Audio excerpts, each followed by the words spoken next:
U.S. Secretary of Defense Pete Hegseth stated that he will sign an agreement with Panama on Wednesday regarding the security and management of the Panama Canal, which will allow U.S. warships to sail first and freely.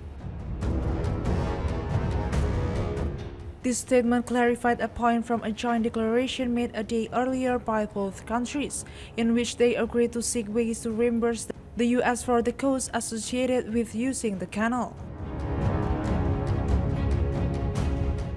The U.S. has long-standing treaty obligation to protect the canal but must still pay to move its warship between the Atlantic and Pacific Oceans, a key complaint of the Trump administration.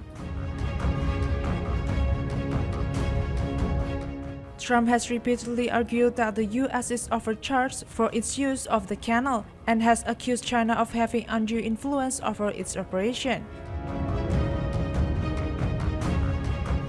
These allegations have been directly denied by the Panamanian government.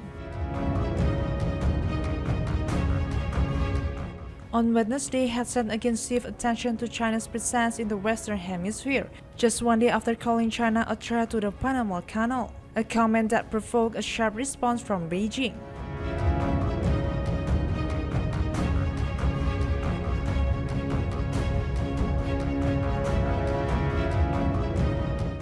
Hegseth's visit to Panama began on Tuesday with a meeting with Panamanian President Jose Raul Mulino and a tour of the Panama Canal.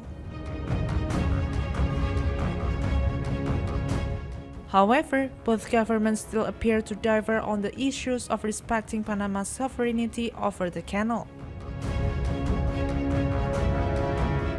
A joint statement released Tuesday included a line in the Spanish version affirming Hegseth's recognition of Panama's irrevocable leadership and sovereignty of the Panama Canal, a line that was missing in the English version.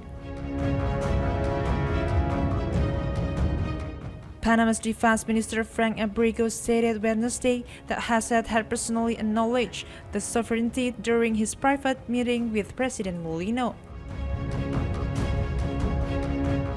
When he asked about discrepancy between the two versions of the joint statement, Hegseth said, "We certainly understand that the Panama Canal is in Panama, and protecting Panama's sovereignty from malign influence is important." Concerns over Chinese influence on the canal stem from a Hong Kong-based company, Sika Hutchison, which currently holds a 25-year lease on parts of both ends of the canal. CK Hutchison has announced plans to sell its controlling stake in those parts to a consortium that includes BlackRock Inc., effectively placing control of the parts under American influence on the sale is finalized.